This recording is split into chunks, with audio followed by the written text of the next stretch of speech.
আল্লাহ রাব্বুল আলামিন বলছেন, ইয়া আইয়ুহাল্লাযীনা আমানু, হে মুমিনগণ, তোমরা যারা ঈমান এনেছো, ইত্তাকুল্লাহ, তোমরা আল্লাহকে ভয় করো, ওয়ালা তামুতুন্না ইল্লা ওয়া আনতুম মুসলিমুন। এর আগে আল্লাহ পাক বলছেন হাক্কা তুকাতিহ, ভয় করার মতো করে ভয় করো, ওয়ালা তামুতুন্না ইল্লা ওয়া আনতুম মুসলিমুন, পরিপূর্ণ মুসলিম না হয়ে কেউ মৃত্যুবরণ করো না। আল্লাহ পাক এখানে মুমিনদেরকে বলছেন ইয়া আইয়ুহাল্লাযীনা আমানু, হে মুমিনগণ। কারা মুমিন? উত্তর পেতে হলে চলে যেতে হবে হাদিসে জিবরিলে। কোন হাদিস? হাদিসে জিবরিল, সহিহ মুসলিম হাদিস নাম্বার 9, মিশকাত হাদিস নাম্বার 2। রাসূলুল্লাহ সাল্লাল্লাহু আলাইহি ওয়াসাল্লাম মসজিদে বসে আছেন, এমন সময় একজন ব্যক্তি মসজিদে প্রবেশ করলেন। আমার কি ভাষা বুঝতে পারছেন? আচ্ছা, আমি চট্টগ্রামে গেলে বিপদ, চট্টগ্রাম, কক্সবাজার, সিলেট, আমি কোনো ভাষা বুঝি না। আমার ভাষা মানুষ বোঝে কিনা আমি তাও কনফিউজ থাকি। তো যাই হোক, আমি সরল বাংলায় বলার চেষ্টা করছি। আল্লাহ পাক বলছেন হে মুমিনগণ। কারা মুমিন? উত্তর আছে হাদিসে জিবরিলের মধ্যে। জিবরাইল আলাইহিস সালাম মানুষের রূপ ধরে মসজিদ নববীর মধ্যে আসলেন এবং সাহাবীদের সামনেই আসলেন। সাহাবীদের সামনে মানুষের রূপ ধরে জিবরাইল আলাইহিস সালাম এই একবারই এসেছেন, ইতিহাসে একবার। এসে নবী সাল্লাল্লাহু আলাইহি ওয়াসাল্লামকে জিজ্ঞাসা করছেন 4টা প্রশ্ন। কয়টা প্রশ্ন? 4টা। 1 নম্বর জিজ্ঞাসা করছেন ইয়া মুহাম্মদ, বলবেন সাল্লাল্লাহু আলাইহি ওয়াসাল্লাম, হে মুহাম্মদ সাল্লাল্লাহু আলাইহি ওয়াসাল্লাম, আখবিরনি আনিল ইসলাম, আমাকে ইসলাম সম্পর্কে বলুন। নবী সাল্লাল্লাহু আলাইহি ওয়াসাল্লাম বলছেন ইসলাম হচ্ছে আন তাশহাদা আল্লা ইলাহা ইল্লাল্লাহ ওয়া আন্না মুহাম্মাদান আবদুহু ওয়া রাসূলুহু। ইসলাম হচ্ছে এই সাক্ষ্য দেয়া যে আল্লাহ ছাড়া কোনো ইলাহ নেই এবং মুহাম্মদ সাল্লাল্লাহু আলাইহি ওয়াসাল্লাম আল্লাহর বান্দা এবং রাসূল। এটা হলো প্রথম, অর্থাৎ কালিমা লা ইলাহা ইল্লাল্লাহ। এর অর্থ হচ্ছে আল্লাহ ছাড়া আমি কারো বিধান মানতে পারবো না। কথা কি বোঝা যায়? আল্লাহ ছাড়া আমি কারো দাসত্ব করব না। আল্লাহ ছাড়া কেউ আমার রব নয়, কেউ আমার রিজিক দাতা নয়, কেউ আমার জীবন দাতা নয়, কেউ আমার মৃত্যু দাতা নয়, এমনকি আল্লাহ ছাড়া বিধান দেওয়ার মালিকও কেউ না। মুহাম্মদুর রাসূলুল্লাহ, অর্থাৎ আল্লাহকে পাওয়ার জন্যে যে তরিকা, মুহাম্মদ সাল্লাল্লাহু আলাইহি ওয়াসাল্লামের পথ ও পদ্ধতি অনুসরণ করতে হবে। এই তরিকার বাইরে অন্য কোনো তরিকা ফলো করা যাবে না। হ্যাঁ, তবে তার তরিকা ফলো করা যাবে যার কথা এবং কাজ নবীর সাথে মিলে যায়, আলহামদুলিল্লাহ। যারটা মিলে না তারটা নেওয়া যাবে না। মুহাম্মদুর রাসূলুল্লাহ মানে নিজের মন গড়া কোনো কাজ করা যাবে না। ইবাদত করার ক্ষেত্রে প্রত্যেকটা কাজ নবী সাল্লাল্লাহু আলাইহি ওয়াসাল্লামের সুন্নাত মোতাবেক করতে হবে। মুহাম্মদুর রাসূলুল্লাহ সাল্লাল্লাহু আলাইহি ওয়াসাল্লাম। 2 ওয়া আন তুকিমাস সালাহ, তুমি 5 ওয়াক্ত সালাত আদায় করবে। একটা হাদিসের মধ্যে এসেছে মান তারাকা সালাতা মুতাআম্মিদান ফাকাদ কাফার। নবী সাল্লাল্লাহু আলাইহি ওয়াসাল্লাম বলেছেন, কোন ব্যক্তি যদি, মুসলিম ব্যক্তি, ইচ্ছাকৃতভাবে তার উপর অর্পিত ফরজ নামাজ ছেড়ে দেয়, সে ব্যক্তি কুফরি করলো। কি করলো? আর মুয়াজ বিন জাবাল রাদিয়াল্লাহু আনহুকে নবীজি বলছেন মান তারাকা সালাতা মুতাআম্মিদান ফাকাদ বারিআত মিন যিম্মাতিল্লাহ। যে ব্যক্তি তার উপর অবধারিত ফরজ নামাজ ছেড়ে দেয়, সে যেন আল্লাহর জিম্মেদারি থেকে মুক্ত হয়ে গেল। আল্লাহর কোনো জিম্মেদারি নাই তার উপর। 90% মুসলিমের দেশে এটা খুবই দুঃখজনক যে আমাদের মধ্যে বেশিরভাগ মানুষ 5 ওয়াক্ত নামাজ পড়ে না। শুধু বড় গলায় কি 90% মুসলিম বললে হবে?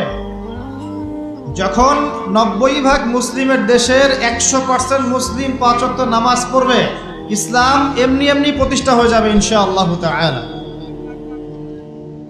যখন মুসলিম কান্ট্রির বেশিরভাগ মানুষই নামাজি হবে, ইনশাআল্লাহ আল্লাহর জমিনে আল্লাহর দিন প্রতিষ্ঠা হয়ে যাবে ইনশাআল্লাহ। আমরা যদি নামাজ আদায় না করি, দিন কি প্রতিষ্ঠা হবে ভাই? আমরা তো আমাদের দেহের উপরেই দিনটা প্রতিষ্ঠা করতে পারলাম না। পরিবারে করব কিভাবে, সমাজে কিভাবে করব, আর বিশ্বে কিভাবে করব?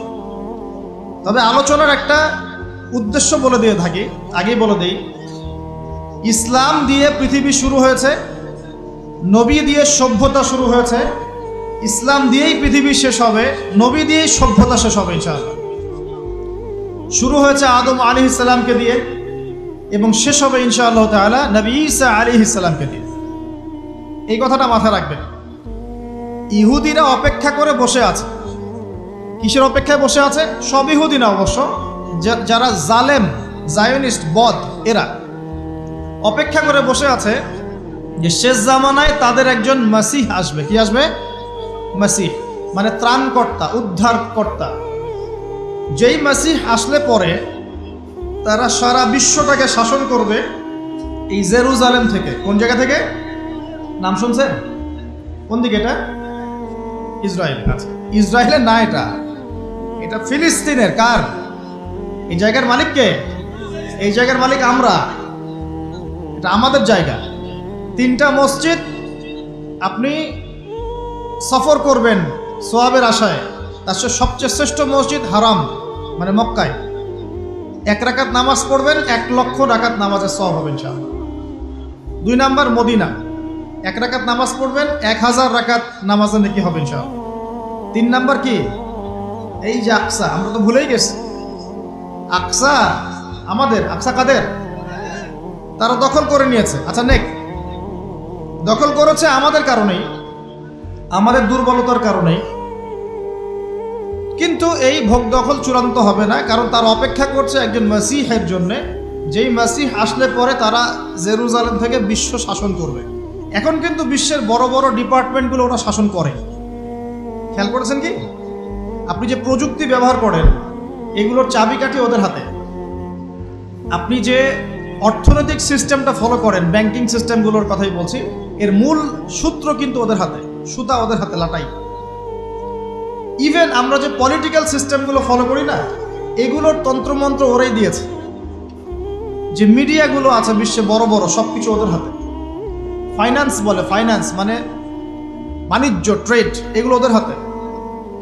বিশ্বের বড় বড় সেক্টরগুলো ওরা শাসন করছে, এটা সত্য। আরেকটা মারাত্মক কথা হচ্ছে, বিশ্বকে শাসন করতে হলে কিছু অস্ত্র লাগে। কি লাগে? অস্ত্র শস্ত্র ছাড়া হবে না। একটা দেশের সাথে একটা দেশের মনে করেন খারাপ সম্পর্ক, এখন একটা দেশের কাছে আছে দাকুরাল, আর একটার কাছে আছে পারমাণবিক অস্ত্র। কে জিতবে?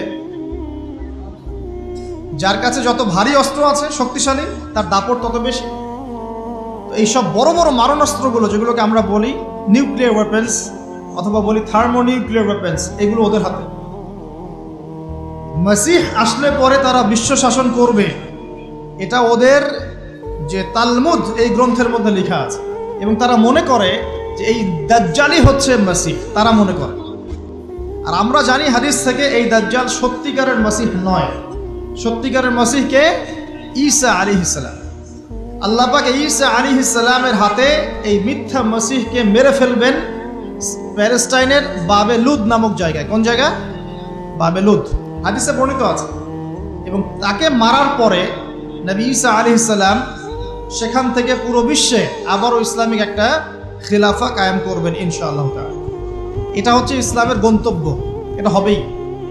পৃথিবীর যত পরাশক্তিগুলো আছে এরা সবাই যদি ঐক্যবদ্ধ হয়ে যায় এবং এই ভবিষ্যৎবাণীটাকে মুছে ফেলতে চায়, কশ্চিনকালেও সফল হবে না ইনশাআল্লাহ। কারণ এটা বলেছেন কে? স্বয়ং আল্লাহ এবং তার রাসূল মুহাম্মদ সাল্লাল্লাহু আলাইহি ওয়াসাল্লাম। এটা আমাদের গন্তব্য, এটা সুসংবাদ দিয়ে শুরু করলাম।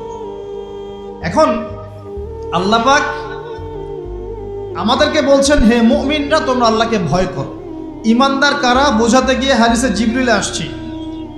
জিবরাইল আলাইহিস সালাম এসেছেন, জিজ্ঞাসা করছেন ইসলাম কাকে বলে। নবীজি বলছেন আগে কালিমা, তারপরে সালাত। তো সালাতের কথা বলতে গিয়ে ওখানে চলে গিয়েছিলাম। আমরা যদি ইসলামের বিজয় দেখতে চাই তাহলে সবাইকে 5 ওয়াক্ত নামাজ পড়তে হবে। রাজি আছেন তো? আজকে থেকে 5 ওয়াক্ত নামাজ ছাড়বেন? স্পেশালি যুবক ভাই যারা আছো, তোমাদের তারুণ্য আছে, রক্তের উদ্যম আছে, তোমরা চাইলে অনেক কিছুই করতে পারো। অনেক বার্ধক্যে উপনীত হওয়া মানুষ নামাজ পড়তে চায় কিন্তু পড়তে পারে না। তরুণদের কাছে আল্লাহ পাক সুযোগ দিয়েছেন। আর ইসলামের বিরোধী শক্তি যারা আছে তারা খুব ভালো করেই জানে কিন্তু যে ইসলামের বিজয়ে সবচেয়ে বড় ভূমিকা রাখতে পারে তরুণ সমাজ, যুবক সমাজ, যুব সমাজ, তরুণ প্রজন্ম। এ কারণেই তো দেখবেন তরুণ প্রজন্মকে তাদের উদ্দেশ্য থেকে সরিয়ে দেওয়ার জন্যে তারা আপনার সামনে অনেকগুলো টোপ দিয়ে দিয়েছে। দেখাবো টোপ কয়েকটা। এক নাম্বার টোপ দিয়েছে মেয়ে নারী জাতি, মেয়েদেরকে বেপর্দা করে তোমার সামনে উপস্থাপন করে দিয়েছে, ফ্রি মিক্সিং। এখন তুমি আর ঈমান ধরে রাখতে পারছো না, এটা পরিকল্পিত ছিল। কারণ আল্লাহ পাক বলছেন যুজ্জিনা লিন-নাস হুব্বুশ শাহাওয়াতি মিনান নিসা, মানুষের জন্য সবচেয়ে যে আকর্ষণীয় বিষয়গুলো তার মধ্যে এক নাম্বার হচ্ছে মহিলা, মানে মেয়ে, নারী জাতি। এটা আমাদের কাছে সবচেয়ে আকর্ষণীয়।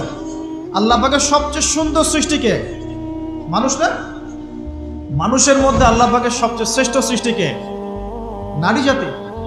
আল্লাহ পাক তাদেরকে সুন্দর করে সৃষ্টি করেছেন, তাই নয় কি? এই কারণে পুরুষদের সবচেয়ে আকর্ষণের জায়গা কোনটা? নারী জাতি। এই কারণে মেয়েদেরকে বেপর্দা করে তোমার সামনে ছেড়ে দেওয়া হয়েছে। জেনা বেড়েছে, ব্যভিচার বেড়েছে, ফ্রি মিক্সিং বেড়েছে, ধর্ষণ বেড়েছে, এই যে হারাম প্রেমের সম্পর্কগুলো বেড়েছে। যুবকেরা তাদের জীবনের উদ্দেশ্য ভুলে গেছে। আমার কথা কি বুঝতে পারছেন? আচ্ছা, এটা এক নাম্বার। দুই, মাদক। যুবকদের সামনে মাদকের সহজলভ্যতা, চাইলেই হাত বাড়ালেই মাদক, হাত বাড়ালেই ইয়াবা, হাত বাড়ালেই ফেন্সিডিল, হাত বাড়ালেই হেরোইন, তাই না? কথা ঠিকটা বেঠিক? যদি কেউ চায় যে আমি আজকে রাত্রে মাদক খাবো, সে পারবে, হাত বাড়ালেই পারবে। এখনকার সমাজ এমন, যদি কেউ চায় যে আজকের রাত্রে আমি পতিতালয়ে গিয়ে রাত কাটাবো, সে পারবে। 500 টাকা 1000 টাকার বিনিময়ে মানুষ এখন জেনা করতে পারে না? 5 টাকা 10 টাকা 50 100 টাকা দিয়ে মানুষ এখন ইয়াবা কিনে খেতে পারে। আর যারা সীমান্তবর্তী অঞ্চলে আছেন তারা আরো ভালো জানেন আমার কথা কতটুকু সত্য কতটুকু মিথ্যা। যুবকদের সামনে মাদক এমনি এমনি দেওয়া হয় নাই। উদ্দেশ্য কি? তোমার দ্বারা ইসলামের বিজয় সম্ভব ছিল। মাদক সেবন করাই তোমাকে সরায় দিয়েছে ওই রাস্তা থেকে। কথা বুঝতে পারছো? খুব সতর্ক। 3 নাম্বার, জুয়া। তোমার সামনে জুয়া দিয়ে দিয়েছে, জুয়া। ফুটবল বিশ্বকাপ হইলে জুয়া, IPL হইলে জুয়া, BPL হইলে জুয়া, ফুটবল ফিফা হইলে জুয়া। জুয়া খেলে না মানুষ? আর যে যুব সমাজ তাদের জীবনের উদ্দেশ্য জানে না, তাদের পক্ষেই সম্ভব এইসব মেসি, আর্জেন্টিনা, ব্রাজিল এইসব নিয়ে ব্যস্ত থাকে। যারা নিজেদের জীবনের উদ্দেশ্য জানে তাদের জন্য কোশ্চিনকালেও এখানে সময় নষ্ট করা সম্ভব না। দুনিয়ার জীবনটা কি খেলতামাশা? দুনিয়ার জীবনটা কি খেলতামাশার জন্য? আল্লাহ পাক যে হায়াতটা দিয়েছেন, ধরেন 50, 60 বা 100 বছর, এই হায়াতটা কে দিয়েছেন? এই সময়টার মালিক কে? তাহলে আল্লাহ যদি সময়ের মালিক হয়, আমি কেন সময় 1 ঘন্টা অপচয় করবো ওখানে বসে বসে? এই সময়টাকে আমার নাকি? সময়টা আমার বাপের নাকি? সময়টা কার? আল্লাহর দেওয়ার সময় আমি টিভি সেটের সামনে বসে বসে 1.5 ঘন্টা নষ্ট করে ফেললাম। খেললো 2টা দল আর তালি বাজাচ্ছে আমি, মাশাআল্লাহ। কালকে দেখলাম কক্সবাজার থেকে আসার সময় রাস্তা ব্লক, পুরা একটা দল জিতেছে, পুরা রাস্তা ব্লক, হাঁটা যাচ্ছে না, মিছিল, পাগলের মতো মানুষ মোটরসাইকেলে ছুটছে, গাড়ি নিয়ে ছুটছে, সিগারেট খাচ্ছে, আরো যে কি খাচ্ছে, মেয়ে নিয়ে ঘুরছে, আর একটা পতাকা নিয়ে ঘুরছে। যে দেশের পতাকা নিয়ে ঘুরছে ওই দেশ জানেও না মনে হয় যে এই দেশে এই আমার সাপোর্টার আছে। হ্যাঁ, আর খেয়াল করে দেখবেন এই আয়োজনগুলো এখন করানো হচ্ছে মুসলিম দেশগুলোকে দিয়ে। মানে মুসলমানদের অবস্থা দেখলে এখন মনে হচ্ছে সুবহানাল্লাহ, যে হারাম একটা কাজকে জায়েজ করার যে কত তরিকা বের হয়েছে এখন। একটা মুসলিম কান্ট্রি জিতেছে, মানে ভাবখানা এমন যে এই জেতার ফলে আমরা ইসলামী খেলাফত কায়েম করে ফেলেছি। ভাবখানা এমন যে কুফফারদের সাথে মনে হয় যুদ্ধ জিহাদ করে বিশ্বের বুকে ইসলাম কায়েম করে ফেলেছে। ভাবখানা এমন। এই স্টেডিয়ামগুলো করতে কত কোটি বিলিয়ন ডলার খরচ করতে হয়েছে, কত শ্রমিক যে এই স্টেডিয়ামগুলো বানাতে মারা গেছে তোমরা জানোই না। কি হচ্ছে এখানে? পশ্চিমারা আসছে, এনজয় করছে, খেলাধুলা হচ্ছে। বিষয়টা কি জানেন? আমাদেরকে এই খেলাধুলার অহেতুক কাজে ব্যস্ত করে দিয়ে ওরা ওদের এজেন্ডা বাস্তবায়ন করছে। দেখবেন যখন রমজান মাস আসে তখন দেখবেন মুসলিম কান্ট্রির উপর নির্যাতন বাড়ে। যখন বড় বড় ইভেন্ট হয়, ওয়ার্ল্ড কাপ, এইটা সেটা, দেখবেন ভিতরে মুসলিম কান্ট্রির উপর নির্যাতন বাড়তে থাকে। মানুষ একদিকে তাকায় থাকে আর একদিকে উদ্দেশ্য সাধন করতে থাকে। বুঝাচ্ছি বিষয়টা। আপনার 5টা বাচ্চা আছে মনে করেন, খুব জ্বালায়, কান্নাকাটি করে, হইচই করে। আপনি মোবাইল ফোনটা বের করে দিয়ে বলেছেন, বাবা বস, তোরা 5 জন মিলে একটা কার্টুন দেখ। আমি একটু কাজটা করি, দিয়ে দিলেন। ও কার্টুন দেখছে চুপচাপ, কেউ কোনো ডিস্টার্ব নাই। আর বুঝতে পারছেন? আর এই যে বাচ্চাগুলো কার্টুন দেখছে না, এগুলো হচ্ছে আমরা এখন। আর ওই যে কাজ করছে বা এটা হচ্ছে ওরা, পশ্চিমারা। আমার কথা কি বুঝতে পারেন? আচ্ছা, আমি সহজ করার চেষ্টা করছি। প্রিয় যুবক ভাইরা, মেয়ে তো উন্মুক্ত করে দিয়েছেই, মাদক তো দিয়েছেই, জুয়া দিয়েছে, অহেতুক এসব খেলতামাশা দিয়েছে তোমার সামনে, তোমার সময় কেড়ে নেওয়ার জন্য, তোমার হায়াত কেড়ে নেওয়ার জন্য। তোমার মূল্যবান হায়াত, যে হায়াতটাকে তুমি আল্লাহর পথে দাওয়াতের কাজে ব্যয় করবা, দিন চর্চার কাজে ব্যয় করবা, আল্লাহর ইবাদতের কাজে ব্যয় করবা, আমর বিল মারুফ নাহি আনিল মুনকারের কাজ করবা, এই সময়টা ওরা কেড়ে নিয়েছে তোমার কাছ থেকে। বুঝতে পারছো না তুমি? আবার নেশা দিয়ে তোমার ভিতরটা নষ্ট করে ফেলেছে, জেনা দিয়ে তোমার অন্তরের নূর নষ্ট করে দিয়েছে, ফ্রি মিক্সিং দিয়ে জেনা এবং তোমার যে পবিত্রতা, চারিত্রিক পবিত্রতা নষ্ট করে দিয়েছে। আরও দিয়েছে পর্নোগ্রাফি। বেশিরভাগ যুব সমাজ এখন বাসায় গিয়ে রাতের বেলা পর্ন দেখে। দেখা যায় সারাদিন ভালো কাজ করে, বাসায় গিয়ে রাতের বেলা পর্ন দেখে। পর্নোগ্রাফি দেখে না বা দেখে নাই কখনো এমন একটা ছেলে খুঁজে পাওয়া যাবে না। আর যখন আপনি এগুলোতে অভ্যস্ত হয়ে যাবেন, তখন শরীর খারাপ হয়ে যাবে, মন ভালো থাকবে না, আপনি একাকী গোপন পাপ করবেন, শরীর দুর্বল হয়ে পড়বে। একটা মেয়ের দিকে আপনি সম্মানের চোখে তাকাতে পারবেন না, মনে হবে মেয়ে মানেই মনে হয় ভোগের বস্তু। পর্ণে আসক্ত যারা, তারা কোনো কাজে শান্তি পায় না, অস্থির। এমনকি তারা যদি বিয়ে শাদীও করে, তবু বৈবাহিক জীবনে সুখী হতে পারে না। কেন জানেন?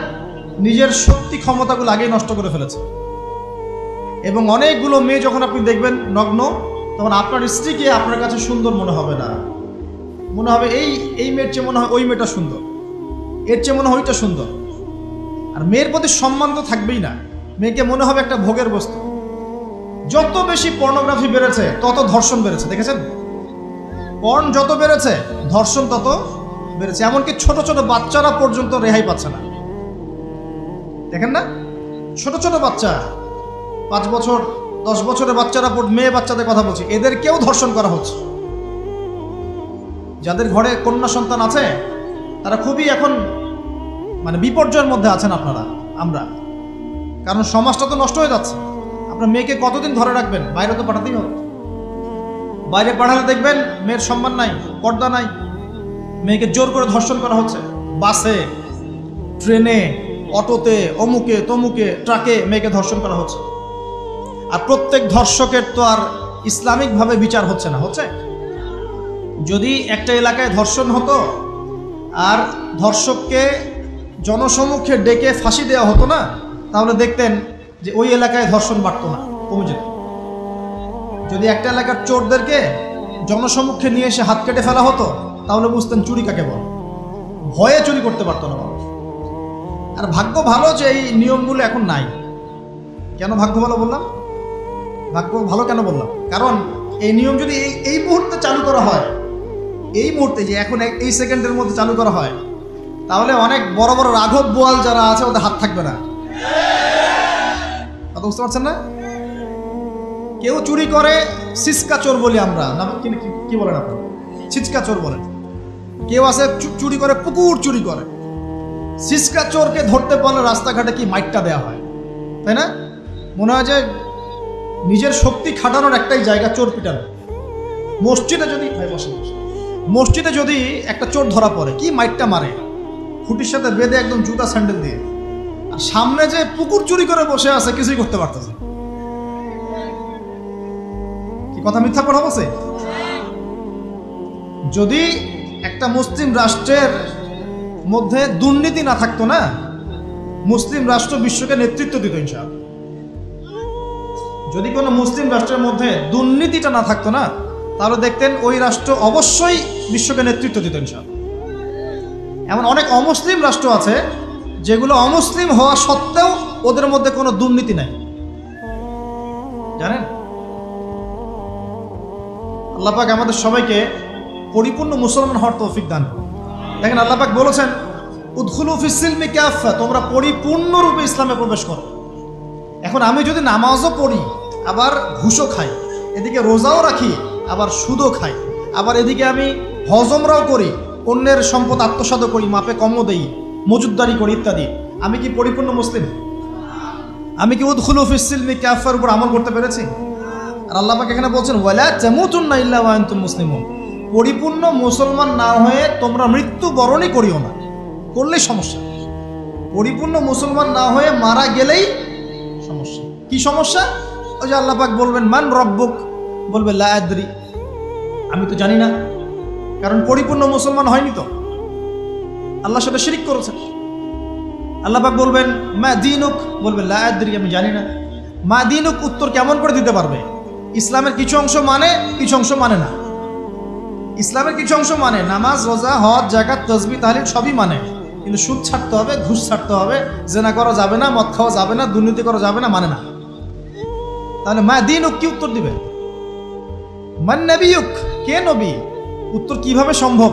নবীর সুন্নতি তো নাই গায়ের উপরে, চেহারায় নাই, কাপড়ে নাই, চলাফেরায় নাই, ওঠা বসায় নাই, ইবাদতে থাকলেও অর্থনীতির মধ্যে নাই, অর্থনীতির মধ্যে থাকলেও সংস্কৃতির মধ্যে নাই, সংস্কৃতিতে থাকলেও সমাজে নাই।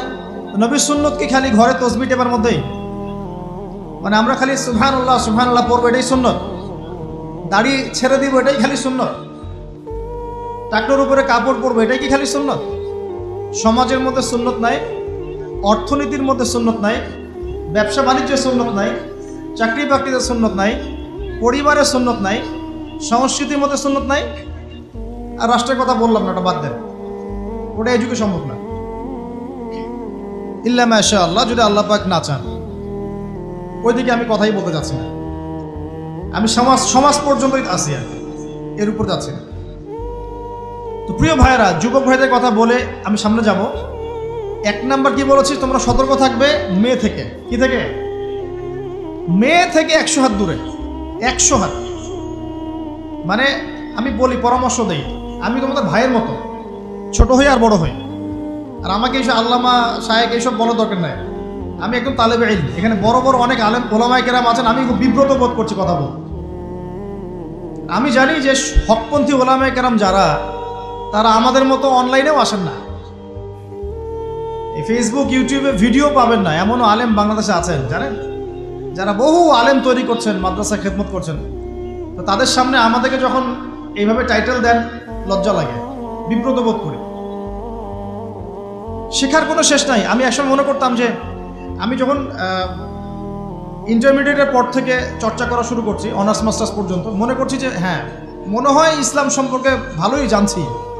তারপর যখন কওমি আলেমদের কাছে পড়তে শুরু করলাম, বলি এগুলো ভিতরের কথা, খোলামেলা বলি, গল্প করছি আপনাদের সাথে, রাগ করছেন নাকি?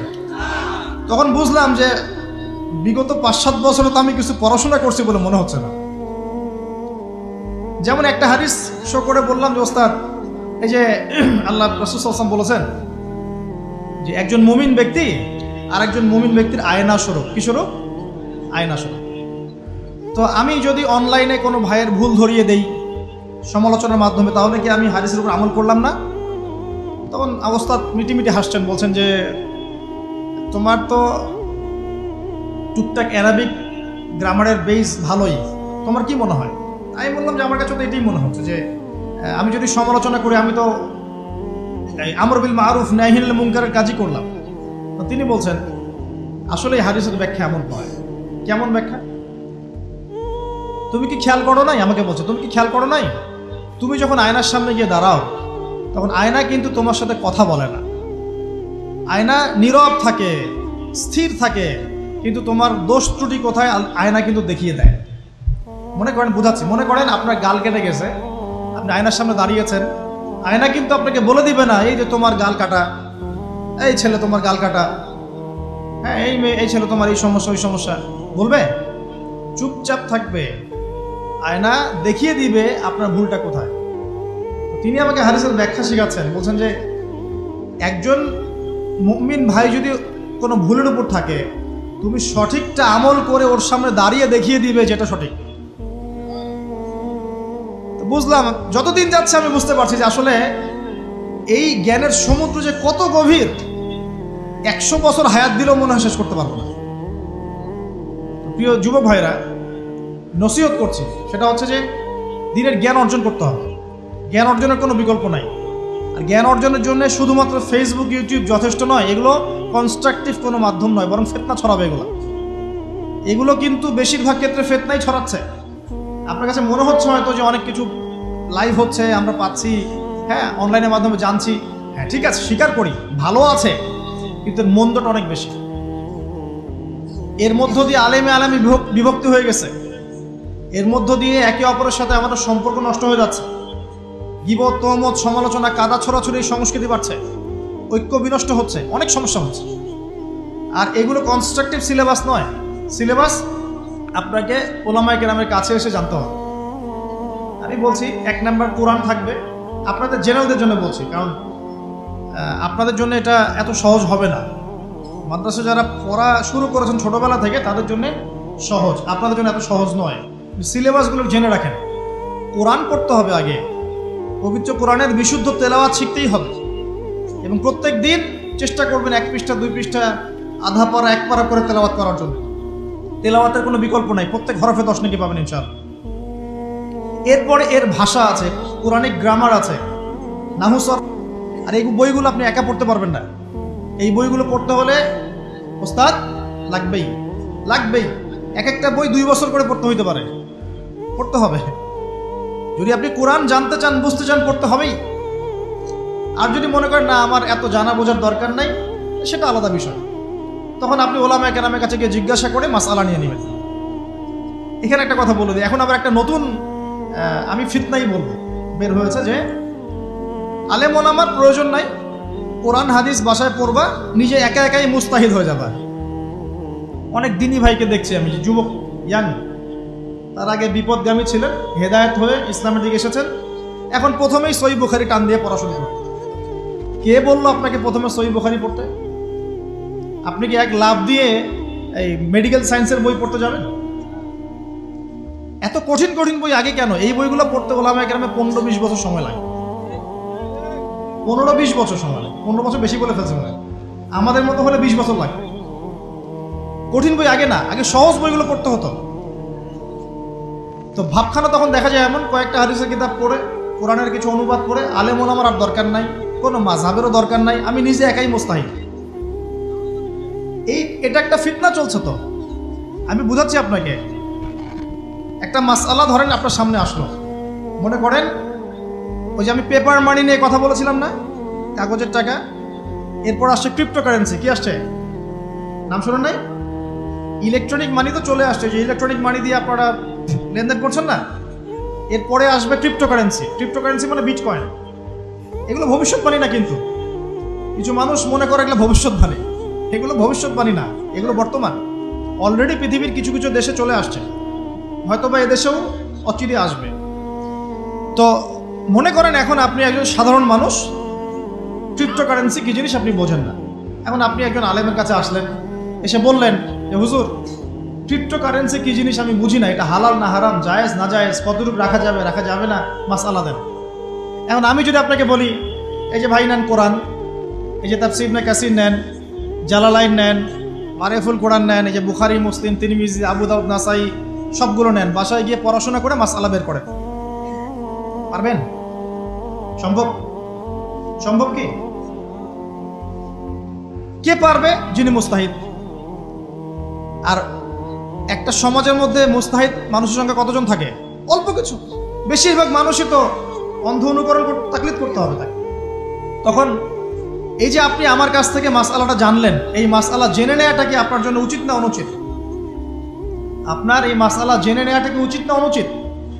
এই মাসআলা আমার কাছে বা আলেমের কাছে না জানলে কিভাবে শিখবেন আপনি? শেখার জন্য আপনাকে আসতে হবে না? এটাই মাযহাব, এটাই মাযহাব। এখানে বিভ্রান্তির কোনো সুযোগ নাই যে আমি এগুলা মানি না, আমি খালি বইপত্র একা একা পড়বো, আলেম হয়ে যাবে, সম্ভব না। যখন আমরা কলেজে পড়তাম অনেক সময় মনে হতো যে হয়তো বা সম্ভব, যখন পড়া শুরু করেছি তখন দেখছি যে না, এই সমুদ্রে ডুব দেওয়া কেবল শুরু, এর তলানি খুঁজে বের করতে 100 বছর লাগবে মনে হয়, আল্লাহ ভালো জানে। আল্লাহু আকবার। দিনের জ্ঞান এত বেশি। আলী রাদিয়াল্লাহু আনহু একটা কথা বলে দিয়ে সামনে যাচ্ছি। আলী রাদিয়াল্লাহু আনহু শেষ বয়সে বলছেন, তাকে প্রশ্ন করা হচ্ছে যে আপনার কি কোনো দুঃখ আছে জীবনে? আলী রাদিয়াল্লাহু আনহু বলছেন যে আমি শুরু থেকে নবী সাল্লাল্লাহু আলাইহি ওয়াসাল্লামের পাশে ছিলাম, আমার দুঃখ নাই, তবে একটা মনের কষ্ট। কি? আমি যে জ্ঞানগুলো শিখেছি নবীর কাছ থেকে সাল্লাল্লাহু আলাইহি ওয়াসাল্লাম, সেই জ্ঞান বিতরণ করার জন্য কোনো পাত্র খুঁজে পেলাম না। কি গভীর কথা! যে জ্ঞান শিখেছি এটা বিতরণ করার পাত্রই খুঁজে পেলাম না। তাহলে পাত্র, আমরা তো পাত্র, জ্ঞান বিতরণ করবেন উলামায়ে কেরাম। পাত্র আমরা যদি পরিষ্কার না হই, জ্ঞান কিভাবে পাবেন? সম্ভব? সম্ভব না। আরেকটা বিষয় বলে দেই, যখন আপনি জ্ঞানের চর্চায় মাঠে নামবেন, আল্লাহ পাক আপনার সম্মানার্থে ফেরেশতার পাখা আপনার পায়ের নিচে বিছিয়ে দিবেন ইনশাআল্লাহ। আর যখন আপনি জ্ঞান চর্চা করে আলেম হবেন ইনশাআল্লাহ তাআলা, আপনার জন্যে আসমান জমিনের সমস্ত মাখলুক, এমনকি সমুদ্রের নিচের মাছ, গর্তের ভিতরের পিপিলিকা, সবাই আল্লাহর কাছে আপনার জন্য ইস্তেগফার করবে ইনশাআল্লাহ। একটা হাদিসে নবীজি বলেছেন যে আকাশের চাঁদটাকে তোমরা যেমন দেখো উজ্জ্বল অন্য নক্ষত্রগুলোর তুলনায়, ঠিক তেমনি সাধারণ মানুষের উপরে একজন আলেমের মর্যাদা এমন।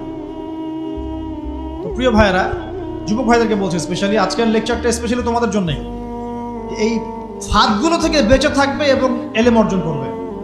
এলেম অর্জনের কোনো বিকল্প নয়, এবং এলেম অর্জনের জন্য সিলেবাস লাগবে। আর অনেক বইপত্র একা একা পড়তে পারবে না, আলেম ওলামাদের সংস্পর্শ লাগবেই, অন্যথায় পারবে না। এর পাশাপাশি আপনি সিরাতের বই পড়বেন, ইতিহাস পড়বেন, ইসলামিক অর্থনীতি পড়বেন, হ্যাঁ, ভূরাজনৈতিক প্রেক্ষাপটের বইগুলো পড়বেন, এগুলো ঠিক আছে। এবং জেনারেল লাইনে যেখানে পড়াশোনা করছেন, এই পড়াশোনাও কন্টিনিউ করবেন, এবং আপনার প্রতিভা দিয়ে আপনার জায়গা থেকেই ইসলামের খেদমত করবেন ইনশাআল্লাহ। পারা যাবে না? আল্লাহ তৌফিক দান করুন। যুবক ভাইদের সামনে এই ফাঁদ। কেন ফাঁদ? কারণ যুবক ভাইরা যদি জীবনের উদ্দেশ্য জেনে ফেলে এবং ইসলাম প্রতিষ্ঠার কাজে আত্মনিয়োগ করে, তাহলে কুফফার শক্তি পালানোর জায়গা খুঁজে পাবে না ইনশাআল্লাহ। প্রিয় ভাইরা, আল্লাহ রাব্বুল আলামিন বলছেন মুমিনদেরকে, হে মুমিনরা, তোমরা আল্লাহকে ভয় করো। দেখুন, 6টা পিলারে বিশ্বাস না করা পর্যন্ত কেউ মুমিন হয় না। কয়টা পিলার? 1 নাম্বার হচ্ছে আল্লাহর প্রতি বিশ্বাস। 1 নাম্বার আল্লাহর প্রতি বিশ্বাস। 2 ফেরেশতা মণ্ডলীর প্রতি বিশ্বাস। 3 আসমানি কিতাব সমূহে বিশ্বাস। 4 নবী রাসূলগণের প্রতি বিশ্বাস। 5 পরকালের প্রতি বিশ্বাস। এবং 6 তাকদীরের ভালো মন্দের প্রতি বিশ্বাস। এই 6টা পিলারকে মনে বিশ্বাস করতে হয়, মুখে স্বীকৃতি দেওয়া লাগে, এবং কাজেও বাস্তবায়ন করতে হয়। তারপর আপনি মুমিন হবেন ইনশাআল্লাহ। আল্লাহ পাক বলছেন আমাদেরকে, এই মুমিনদেরকে, তোমরা আল্লাহকে ভয় করো, ভয় করার মতো ভয় করো। এটার ব্যাখ্যা কি? ভয় করা মানে কি? শুধু নেক আমল করা মানেই আল্লাহকে ভয় করা নয়। আল্লাহ পাকের যত নিষেধ আছে, এই নিষেধগুলো ছেড়ে দেওয়ার নাম হলো আল্লাহকে ভয় করা। যদি আমি নামাজ পড়ি, প্রমাণিত হবে না যে আমি আল্লাহকে ভয় করি। হারাম ছেড়ে নামাজ পড়েন, হালাল খেয়ে নামাজ পড়েন, প্রমাণ হবে আপনি আল্লাহকে ভয় করেন। নামাজ পড়াটা একটু সহজ কাজ, কিন্তু এই হারাম রিজিক ছেড়ে দেওয়া এত সহজ কাজ নয়। রোজা রাখা সহজ কাজ তুলনামূলক, কিন্তু সুদ ঘুষ ছেড়ে দেওয়া এত সহজ কাজ নয়। তাসবিহ তাহলিল করা সহজ কাজ, কোরআন তেলাওয়াত করাও সহজ কাজ তুলনামূলক, কিন্তু ওই বোনের সম্পত্তি তাকে ফিরিয়ে দেওয়া এত সহজ নয়। অন্য মুসলিম ভাইয়ের মান সম্মান রক্ষা করা তো সহজ নয়। পরিবারে পর্দা এবং নামাজ কায়েম করা তো সহজ নয়। এবং এই সুদ ঘুষ দুর্নীতি অন্যের সম্পদ আত্মসাৎ থেকে বের হয়ে আসা এত সহজ নয়। তাকওয়া মানে কি? পরিপূর্ণরূপে ইসলামে প্রবেশ করা, আল্লাহ পাকের যাবতীয় হুকুম আহকাম মেনে চলা, আদেশও এবং নিষেধও। আল্লাহ পাক বলেছেন শেষে, ওয়ালা তামুতুন্না ইল্লা ওয়া আনতুম মুসলিমুন। একজন নবীর কথা খালি বলবো, বিশৃঙ্খলা করেন না, একটু ধৈর্যের সাথে বসেন। আমরা খুব লম্বা আলোচনা করবো না, একটু বসেন, শেষ করে দিচ্ছি আস্তে আস্তে। আর যদি কারো কোনো প্রশ্ন থেকে থাকে, এভাবে চিরকুট আকারে আমাদের এখানে দিতে পারেন ইনশাআল্লাহ। মুসলিম না হয়ে মৃত্যুবরণ করো না। আল্লাহ পাকের কালাম পবিত্র কোরআনের মধ্যে সূরা হজ নামে একটা সূরা আছে। এখানে আল্লাহ পাক সূরা হজের মধ্যে ইব্রাহিম আলাইহিস সালামের কথা বলছেন যে হুয়া সাম্মাকুমুল মুসলিমিন। ইব্রাহিম আলাইহিস সালাম সেই নবী যিনি তোমাদের নাম মুসলিম দিয়েছেন। কি দিয়েছেন? আচ্ছা, ইব্রাহিম আলাইহিস সালামের 2টা ঘটনা বলবো খালি। আমি আপনাকে ইসলাম দেখাচ্ছি কি জিনিস। দেখুন, তার স্ত্রীকে আল্লাহ পাক বলছেন রেখে আসো, হাজেরা আলাইহিস সালামকে রেখে আসো মক্কার কাবা ঘরের কাছে, যেখানে কোনো মানুষ নাই, কোনো খাবার পানি কিচ্ছু নাই, সাথে ছোট সন্তান ইসমাইল। দেখেন, রেখে আসার সময় কিন্তু ইব্রাহিম আলাইহিস সালাম আল্লাহকে বলেন নাই যে আল্লাহ আমি আমার স্ত্রী সন্তানকে ওখানে কেন রেখে আসবো, এর পিছনে যুক্তি কি, এর পিছনে বিজ্ঞান কি, এর পিছনে দর্শন কি জিজ্ঞাসা করেছিলেন? আল্লাহ পাক বলেছেন সামি'না আতা'না। সন্তান বড় হয়েছে, আল্লাহ পাক বলছেন তাকে জবাই করতে হবে। তিনি সন্তানকে গিয়ে বলছেন ইয়া বুনাই ইন্নী আরা ফিল মানামি আন্নী আসবাহুক, আমি স্বপ্নে দেখছি তোমাকে জবাই করছি, ফানজুর মাযা তারা, তোমার কি রায় আমাকে বলো। সন্তান বলছে এবার ইয়া আবাতি, হে আমার আব্বা, ইফআল মা তু'মার, আপনাকে যে আদেশ করা হয়েছে সে আদেশ আপনি পালন করেন। সাতাজিদুনি ইনশাআল্লাহু মিনাস সাবিরিন, ইনশাআল্লাহ আপনি আমাকে ধৈর্যশীল পাবেন। কে বলছে এটা? ইসমাইল। ইসমাইলের মধ্যে কি এখনকার তরুণদের জন্য আদর্শ নাই? যে বয়সে ইসমাইল আলাইহিস সালাম বলছেন আব্বা আমাকে জবাই করে দেন, কোনো সমস্যা নাই, ইনশাআল্লাহ আপনি আমাকে ধৈর্যশীল পাবেন, ওই বয়সের আমাদের তরুণ প্রজন্ম টিকটক প্রজন্ম, ওই বয়সে আমাদের তরুণ প্রজন্ম কিশোর গ্যাংয়ে যোগ দিয়েছে, জেনা করেছে, মাদক খাচ্ছে, জুয়া খেলছে, এই যে জার্সি গায়ে দিয়ে ঘুরে বেড়াচ্ছে। দেখেন এই ওয়াজে আসার সময় দেখলাম যে কিছু ছেলে দাঁড়িয়ে আছে ওখানে, কি হচ্ছে ওখানে দাঁড়ায়, বক্তা এখন আসে নাই, সিগারেটের প্যাকেট থেকে সিগারেট বের করে টান দিচ্ছে ওখানে। বক্তা তো এখন আসেন, টান দিয়ে যায়, তারপর বসে। মাদক বলতে কি বোঝো তোমরা? খালি গাঁজা, ইয়াবা, ফেন্সিডিলি মাদক? সিগারেটটা মাদক না? এই জর্দা খাই, এটা কি মাদক না? এগুলো মাদকের মধ্যে পড়ে, এগুলো ফ্যাশন হয়ে গেছে এখন। আল্লাহ পাক তোমাদেরকে এগুলো থেকে হেফাজত করুন। আমি দেখেন ইসমাইল বলছেন হে আমার আব্বা আমাকে আপনি জবাই করে দেন, যদি আল্লাহ আদেশ করে থাকেন, আমাকে ধৈর্যশীল পাবেন ইনশাআল্লাহ। মা বোনদের জন্য বলছে এখানে একটা কথা, দেখুন প্রিয় মা বোনরা ভালো করে শুনুন। দেখুন ইসমাইল আলাইহিস সালামকে কিন্তু তার বাবা বড় করেন নাই। ইসমাইল আলাইহিস সালাম বড় হয়েছেন মক্কায় তার মায়ের কাছে, হাজরা আলাইহিস সালামের কাছে। আর ইব্রাহিম আলাইহিস সালাম থাকতেন সিরিয়ায়, শামে, তার আরেক স্ত্রী সারা আলাইহিস সালামের সাথে। তিনি যাওয়া আসা করতেন। আর তখনকার যাওয়া আসা এত সহজ ছিল না, তখন কোনো মোটর যান ছিল না। তো দেখুন যেমন মা তেমন সন্তান। কেমন মা? হাজরা আলাইহিস সালামকে বলা হচ্ছে যে তোমাকে এখানে রেখে যেতে আল্লাহ আদেশ করেছেন। তো হাজরা আলাইহিস সালাম বলছেন এখানে তো কোনো পানিও নাই, কোনো খাবারও নাই, আপনি এখানে আমাদেরকে একা ফেলে যাচ্ছেন। ইব্রাহিম আলাইহিস সালাম বলছেন আল্লাহর আদেশ, কিছু করার নাই। এখন হাজরা আলাইহিস সালাম বলছেন আচ্ছা যদি আল্লাহ আদেশ করে থাকেন তাহলে ইনশাআল্লাহ আল্লাহ আমাদের হেফাজত করবেন, আল্লাহর প্রতি আমি পূর্ণ তাওয়াক্কুল করলাম। কে বলছেন? হাজরা। এই হাজরা আলাইহিস সালামের দেখেন এখানে তো কোনো খাবারই নাই, পানিও নাই, এক মশক পানি, একটু খাবার, দ্রুতই শেষ হয়ে গেল। শেষ হওয়ার পর তিনি ছোটাছুটি করছেন, suffer Marwah, suffer Marwah, suffer Marwah, কোথাও যদি একটু পানি পাওয়া যায়। কি তাওয়াক্কুল আল্লাহর প্রতি, ছোটাছুটি করছেন। বাচ্চা ইসমাইল কান্নাকাটি করছে। মায়ের এই ছোটাছুটি আল্লাহর কাছে এত পছন্দ হয়েছে, যতদিন হজ থাকবে এই হাজরা আলাইহিস সালামের স্মৃতির সাথে জড়িত এই সাই থাকবে। এবং এই ঘটনা আল্লাহর কাছে এত পছন্দ হয়ে গেল যে আল্লাহ পাক জিবরাইল আলাইহিস সালামকে পাঠিয়ে জামজাম কূপের পানি বের করে দিলেন, যেই কূপের পানি জীবনে কখনো শেষ হয় না, পানি খেলে খিদাও লাগে না। চিন্তা করে দেখেন, গ্যালন গ্যালন পানি যাচ্ছে, গ্যালনের পর গ্যালন জামজাম থেকে প্রত্যেক দিন। এমনকি মদিনায় গেলেও আপনি জামজামের পানি পাবেন, মসজিদে কুবায় গেলেও জামজামের পানি পাবেন। আর পৃথিবীর বিভিন্ন জায়গায় তো আমরা নিয়ে আসছি, শেষ হয়েছে? পানির স্তর 1 ইঞ্চি পর্যন্ত নিচে নেমেছে। দেখেন আল্লাহর প্রতি যখন মানুষ পূর্ণ তাওয়াক্কুল করে তখন আল্লাহর মারিফত নেমে আসে। যখন মানুষ আল্লাহর প্রতি পূর্ণ তাওয়াক্কুল করে ফেলবে তখন আল্লাহ পাক আধ্যাত্মিকত্ব দিয়ে দিবেন।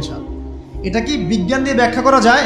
একজন ফেরেশতা আসলো, পাখা দিয়ে আঘাত করলো, মাটি থেকে ঝর্ণা বের হওয়া শুরু হলো, এখনকার বিজ্ঞান বিশ্বাস করবে? কোনো যুক্তি দর্শন বিশ্বাস করবে না।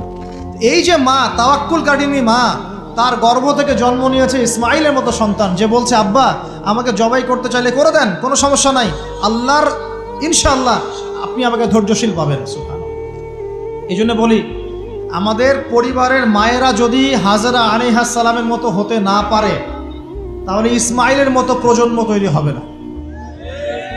অতএব প্রিয় মা ও বোনেরা, একটা নসিহত যথেষ্ট আপনাদের জন্য, যে নিজেরা হাজরা আলাইহিস সালামের মতো আল্লাহর প্রতি পূর্ণ তাওয়াক্কুল কারিনী হয়ে যান, নামাজ ছাড়িয়েন না। কোনো মহিলা যদি মাত্র 4টা কাজ করতে পারে। নবী সাল্লাল্লাহু আলাইহি ওয়াসাল্লাম বলেছেন জান্নাতে যাওয়ার জন্য সবগুলো দরজা খুলে দেওয়া হবে। 1 নাম্বার, কোনো মহিলা যদি 5 ওয়াক্ত নামাজ পড়ে, এখানে শুধু ফরজ নামাজের কথা বলা হচ্ছে, নফলের কথাও বলা হচ্ছে না। 2 নাম্বার, যদি একজন মহিলা রমজান মাসে সওম রাখে, ফরজ সওম, ফরজ রোজা, নফল রোজার কথাও বলা হচ্ছে না। 3 নাম্বার, যদি মহিলা, একজন নারী যদি তার সতীত্বকে হেফাজত করতে পারে, পর্দা মেনে চলতে পারে। এই পর্দা বলতে আমরা ডিজিটাল বোরখা বোঝাচ্ছি না। পোশাকটা এমন হবে না যে পোশাক পরেও গায়ের কাঠামো কতটুকু আটোসাটোটা বোঝা যায়, এই বোরখা চলবে না।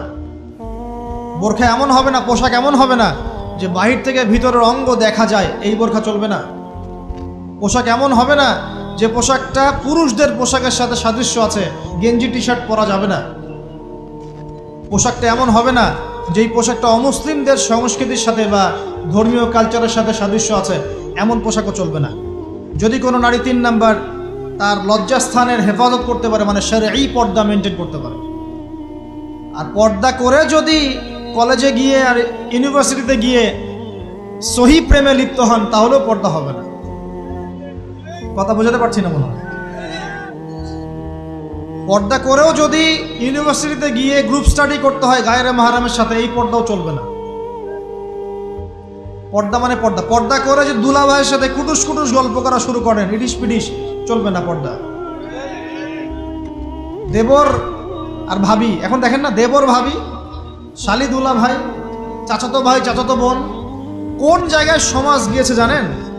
এমনও নিউজ বাংলাদেশে এসেছে, নাউজুবিল্লাহ বলতে বলতে রুচুতে বাঁধে, যে বাবা মেয়ের সাথে পর্যন্ত জেনা করে ফেলেছে। এই ঘটনা জানেন না? বাংলাদেশে একাধিক ঘটনা ঘটেছে। আস্তাগফিরুল্লাহ, ইন্না লিল্লাহি ওয়া ইন্না ইলাইহি রাজিউন। কোন যুগে আছেন চিন্তা করেন। কেউ কারো থেকে বাদ না, শিক্ষকের সাথে ছাত্রী, ছাত্রর সাথে শিক্ষিকা, বসের বস আর কলিগ, মহিলা কলিগ বস, মহিলা বস, পুরুষ কর্মচারী, হ্যাঁ অমুক কর্মকর্তা, তমুক কর্মকর্তা। মাঝখানে একটা সিসিটিভির ফুটেজ ফাঁস হয়ে গেল, দেখলেন না কি হইল? মনে আছে? ভুলে গেছেন মনে হয়। একটা টাইটেল, একটি সিসি ক্যামেরা সারা জীবনের কান্না, মনে নাই? ভুলে গেছেন আপনারা? হ্যাঁ, এই যে মনে আছে। তো কে কার থেকে বাদ? ফুফাতো ভাই, চাচাতো বোন, হ্যাঁ খালাতো বোন, খালাতো ভাই, মানে কাজিন, দেবর ভাবি, শালাদুল্লাহ ভাই, শালিদুল্লাহ ভাই, সব দেখবেন জেনা করতেছে না? পরকিয়া তো নিত্যদিনের ব্যাপার। পরকিয়া না করলে এখন পেটের ভাতই হজম হয়। বাসায় একটা স্ত্রী আছে, বাইরে 3-4টা মেয়ের সাথে টাঙ্কি মেরে বেড়াবে, কোনো সমস্যা নাই। সমস্যা কোথায় বলি? সমস্যা হচ্ছে যদি আপনার স্ত্রী থাকে একজন নেককার বা সতীসাধী নারী থাকে, এবং তার পারমিশন নিয়ে যদি আপনি আরেকটা বিয়ে করতে যান, সমস্যা আছে। হালালভাবে বিয়ে করলে সমস্যা, বাইরে টাঙ্কি মেরে বেড়াবেন, কোনো সমস্যা নেই। বাসায় একটা স্বামী আছে, বাইরে আরো 2-4টা ছেলের সাথে ফোনে কথা বলে, কোনো সমস্যা নেই। আমরা এখন কি করি জানেন? আমরা জেনাকে প্রমোট করি, নগ্নতাকে প্রমোট করি, আর বিয়ে হালাল জিনিসগুলোকে আমরা ঢেকে দেই, বাধা দেই। বিয়ে করতে চান, দেখবেন বাধা পাবেন। জেনা করতে চান, বাধা পাবেন না।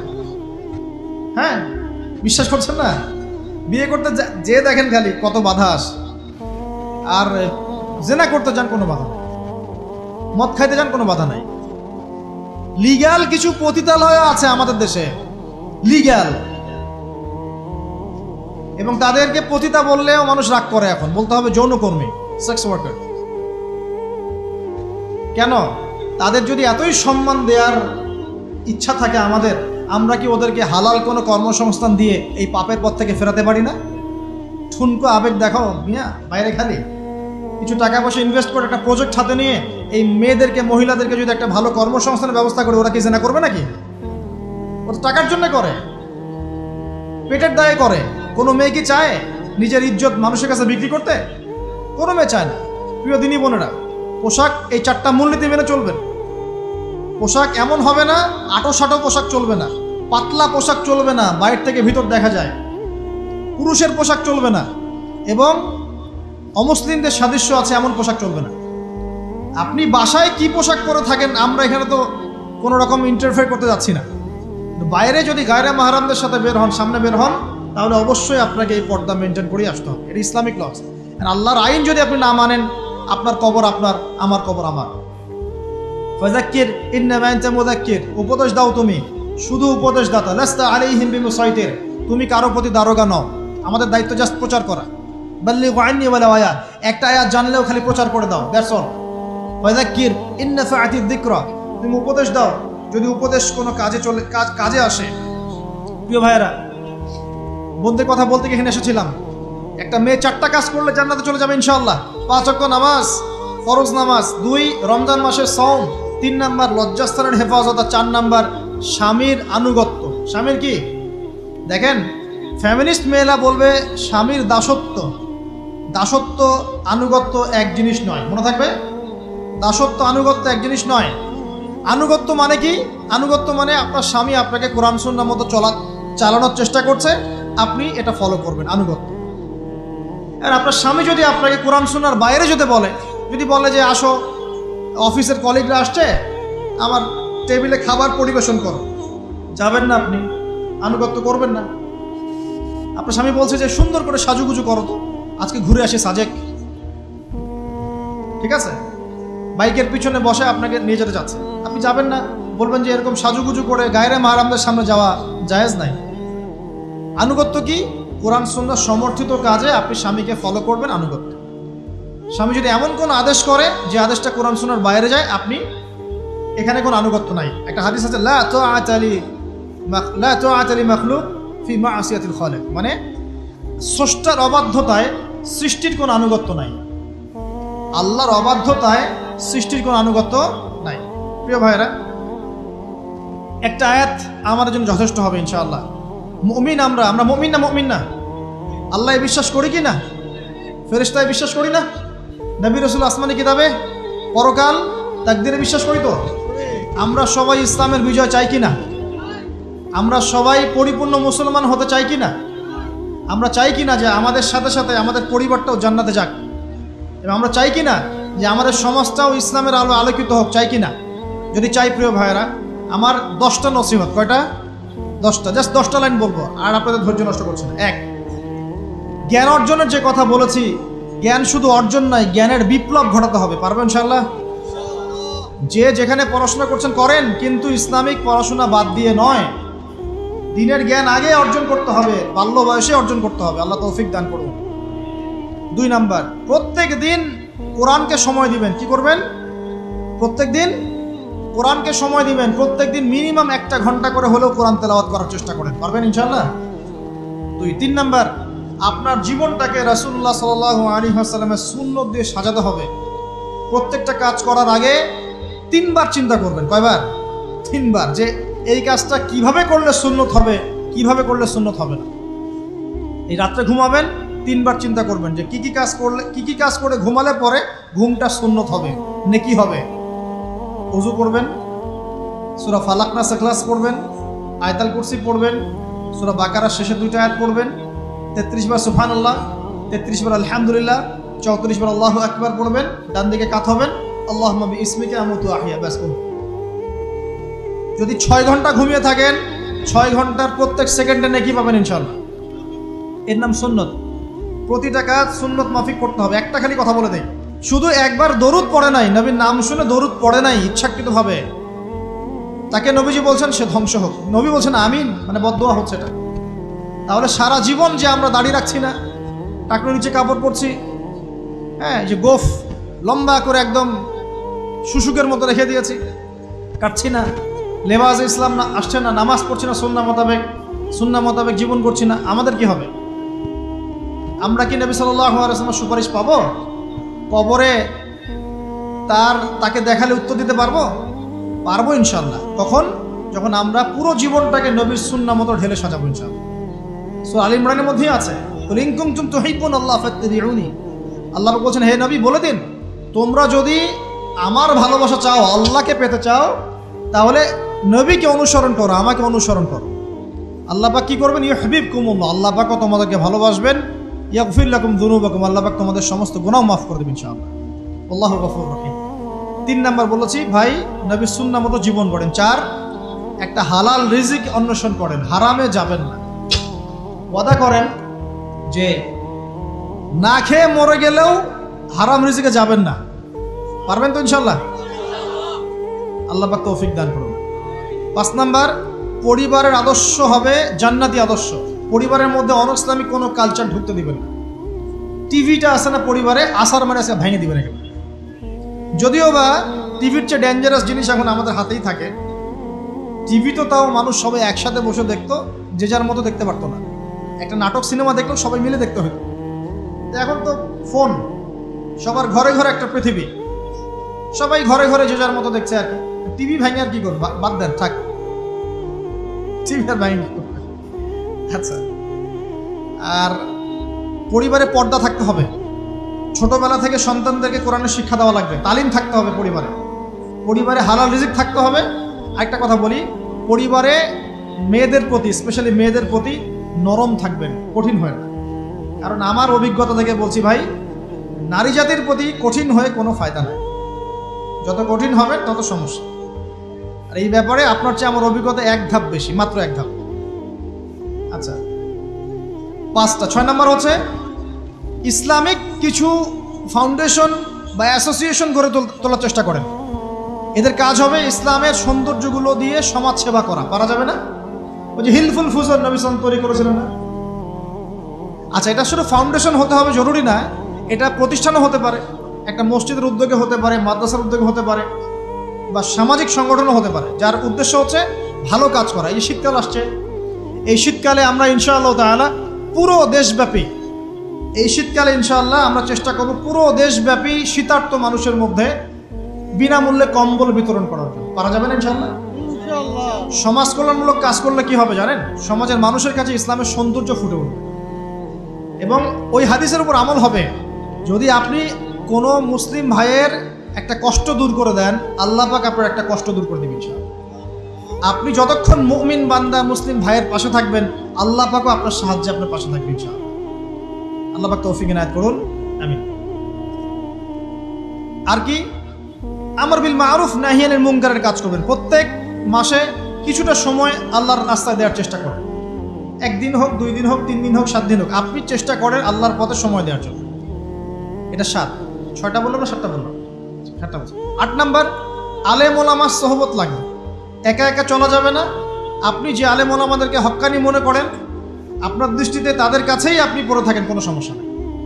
পরামর্শ ভিত্তিক চলবেন এবং আলেমদের মাঝখানে বিভক্তি সৃষ্টি করবেন না, ঐক্যবদ্ধতার চেষ্টা করবেন। আল্লাহ তৌফিক দান। আর 2টো হচ্ছে আপনার পরবর্তী প্রজন্ম, বাচ্চা কাচ্চা যারা আছে, তাদেরকে এখন থেকেই পরিপূর্ণ মুসলমানের মতো গড়ে তুলবেন। আইডল দিবেন। তোমাদের আইডল হচ্ছে ওমর রাদিয়াল্লাহু আনহু, তোমাদের আইডল খালিদ বিন ওয়ালিদ, তোমাদের আইডল আলী রাদিয়াল্লাহু আনহু, তোমাদের আইডল আবু বকর সিদ্দিক, তোমাদের আইডল হচ্ছে তারেক বিন জিয়াদ, মোহাম্মদ বিন কাসেম। এই যে আপনাদের এই এলাকায়, চিটাগাং এলাকায় কত আলেম ওলামা ওলিয়া উলিয়ার পদচারণা ঘটেছে জানেন? ইতিহাস পড়ে দেখবেন, আপনি ইতিহাস পড়তে পড়তে শেষ করতে পারবেন। সেই মুঘলদের আগে পর্তুগিজরা, তার আগে আরও মানুষ এসেছে, আরও বণিকরা এসেছে, সুফি দরবেশরা এসেছেন, পীর সাহেবরা এসেছিলেন, বড় বড় আল্লাহর ওলিরা এসেছেন, আসেন নাই? অনেক যুদ্ধ বিগ্রহ, জিহাদ হয়েছে এখানে। এমনি এমনি তো ইসলাম পায়নি এই এলাকার মানুষ। ইসলাম এখানে প্রচার করা হয়েছে, প্রতিষ্ঠা করা হয়েছিল। ইবনে বতুতাও এখানে এসেছিলেন। হিস্ট্রি পড়ে দেখেন। তো আমাদের পরবর্তী জেনারেশনকে শিখাতে হবে আমাদের শেকড় কোনটা, আমাদের শেকড় ওদেরকে চেনাতে হবে। পারবো না ইনশাল্লাহ? আর সবশেষ কথা হচ্ছে ভাই, যে আমাদের মা বোনদেরকে খাস পর্দা রাখার চেষ্টা করেন, কোনোভাবেই যেন তাদের ইজ্জত আবরু কেউ সম্ভ্রম নষ্ট করতে না পারে। আল্লাহ পাক আমাদের সবাইকে এই আদর্শগুলো মেনে চলার তৌফিক ইনায়াত করুন, আমিন। أقول قولي هذا أستغفر الله لي ولكم ولسائر المسلمين. بارك الله لنا ولكم بالآية الحكيم إنه تعالى جواد كريم غفور رحيم.